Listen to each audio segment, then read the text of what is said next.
Adventures of Pipeman on W4CY Radio.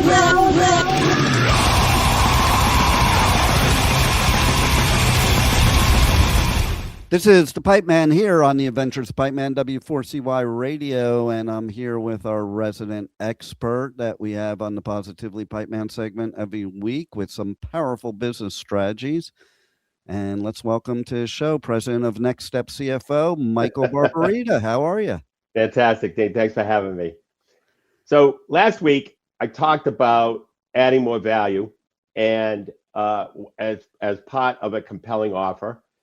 This week, I'm going to talk about packaging and bundling products and services together, which also enhances an offer and makes it more compelling.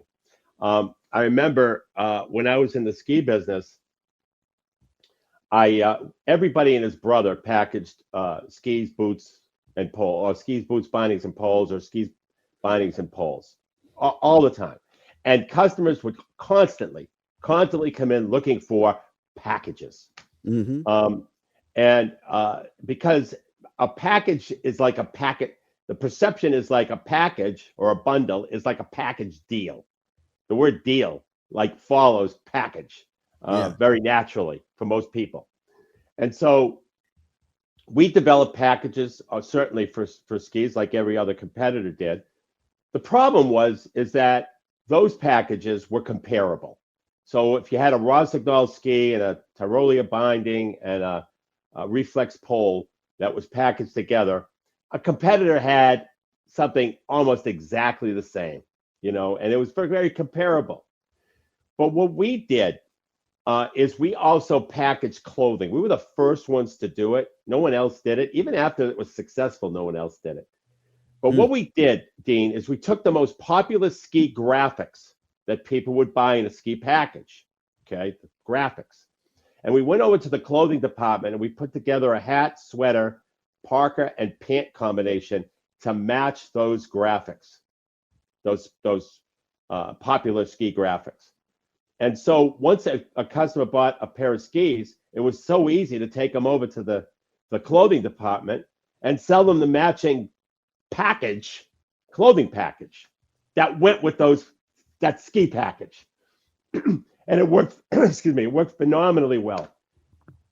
And I guess the critical point is that when you package things together, now the way you price it is you either do one of two things. You either have, you know what your individual component prices are.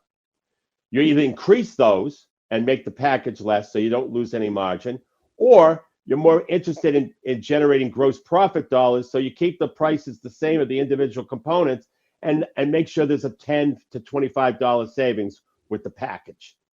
And that works famously. And so the customer knows they're getting a deal, but you just increase your average dollars per sale versus individual components. So it works really, really well. The other component, the other thing that's worked very well in packaging is a good, better, best model, where you have a good, what you consider to be a good low-end product bundle package, and then a better, and then a best. And what that does is that increases the sales of the better for the most part. Sometimes people buy the best, of course, but it really is designed to increase the sales of the better. And so by using a good, better, best model, that's another compelling way to deliver to the customer because it's a package. Once again, package deal. And so these are terrific ways to, and the beautiful thing about a package, the best thing about a package is that, except in the ski business where everybody was packaging the same thing, but when I started packaged clothing, they were going into other stores asking for packages and they didn't have them. No, at all. And even if they did, and they never did, but even if they did, it would never be the same. It would be dramatically different versus the ski package that was kind of replicatable. And so so you can really differentiate yourself from your competitors when you package things together. Yeah, totally. Because no one else is offering that package or that bundle. Well, not only that, but people like to buy packages. Okay, let's call it what it is. It's psychological, and the proof of that is everybody that goes to McDonald's wants to buy a value meal.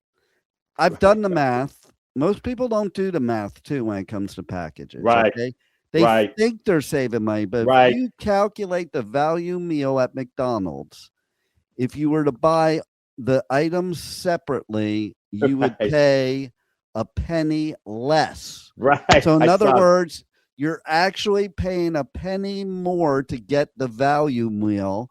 They have packaged it so you want to buy it even if you don't want the stuff in it. And the business has ended up selling you more than they would have sold you. I'm a perfect example of how that could work if I didn't realize what they were doing. Because, I'm somebody like, I don't eat fries or I don't have a drink. There's some places you go, they have this package deal where, oh, well, I'm only paying 50 cents more for the drink. The stupid part about that from my end is that I'm not going to drink the drink. So I'm paying 50 cents more to get the value and the package because it's appealing to me. Right. And that's true of everybody. Right. And I noticed Dunkin' Donuts did in this market area here on the East Coast did the same thing, where you add up the components and they're more than the individual parts, which is a little deceptive. But it's deceptive, but brilliant at the same time. That's right. That's right. Because they wouldn't be able to do that if people actually figured it out. I know, but the thing that kills me is they call it a value meal, and Well, I'll take it a step further. When I have told people that I'm with that, if you just buy it separately, you'll pay less. They're like, yeah, but it's easier just to order the value. Yeah, right. That's how people think. Yes. And they'll think that way with anything. Like you're talking about the skis. To them, it's easier to just sell me everything I need. Right. Very good point. You feel nickel and dime too. I know I do. If you do that to me, like, well, this will cost this, this will cost this, this will cost this. If you give me the package, then I'm like, oh, okay, cool. And I'm not so analytical about how much I'm spending because I don't feel like you're nickel and diming me. It's so true. It's so true. The psychology there is just amazing. Yeah, and 100%. And people would be more apt to buy a package, and especially like you said, to your point, you're talking about give me everything I need for one price. I did. I think I told you in another episode. I did that long ago when I was in the pool and spa business, and we would have like Labor Day sales, day after Christmas sales, where there was a line out the door. And I always sold way more than every other salesperson because I had created packages before I even started. Wow. And people would come up and I'm like, here. And I would write up the whole thing. Here you go. Here you go. And it would be like, one after another, opposed to what the other salespeople were experiencing is having to go over everything. The people are feeling nickel and dime. And then they're asking more questions. Well, why should I get that skimmer opposed to the skimmer? Why should I get that filter opposed to that filter?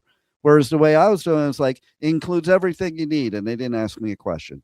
And literally the average pool sale, which was, anywhere from 5 to 10,000, Sure. took me less than 5 minutes. Whereas my other salespeople there, they would be pitching people for 2 hours on one sale. Oh, that's amazing. It works. The psychology behind it is just fantastic. And a lot of business owners are leaving money on the table by not utilizing them. Absolutely. So how do our listeners reach out to you to find out what your bundles are?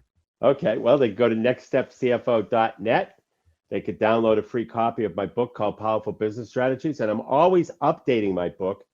And I love interviewing business owners for the next edition.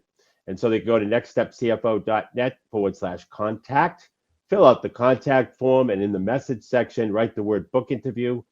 And I'd love to have the opportunity I love interviewing business owners. And in exchange for that, you'll get We'll go over strategies that your competition isn't doing. And by the way, what I interview you on is what impact the strategy would have for businesses who would utilize it in your industry. So I need your opinion. I'd like your opinion on it because business is always changing. Yeah, totally. And I do want to give one last example that I was thought about while you were talking too is, another perfect example is the fact that, people go to a restaurant, let's say, and nowadays the fashionable thing at restaurants is they pass on the credit card fee to you, which used to be illegal, but now it's legal, and they charge you a 3% service charge for using a credit card. First of all, we know that if they're using the proper merchant, they're making money off of that too. But here's the point. Somebody like me, when I see that, I want to leave the restaurant and go somewhere else. My viewpoint is if you're going to do that, just raise your prices, build it into the price. I'll feel much better. When you're nickel and diming me like that, it makes me feel like I don't want to do business with you. I would rather you add that 3% into the price of my meal. And then I know, well, that's the cost of the meal. Opposed to trying to say, hey, here's the price of the meal, but here you got to pay this extra charge because, we're processing your credit card and it's the cost of doing business. No, I can't agree with you more. It's a cost of doing business. I can't agree with you more. Like I use credit cards all the time. I never charge people the service fee. It's part of my expense for running a business. I do the same thing. Exactly. So even do that. Bundle your service charges. Right. Get that in there. There it is. All right. Thanks a lot once again, Michael, and we'll see you again next time here on the Adventures of Pipeman. Thank you, Dean. Thank you for listening to the Adventures of Pipeman on W4CY Radio.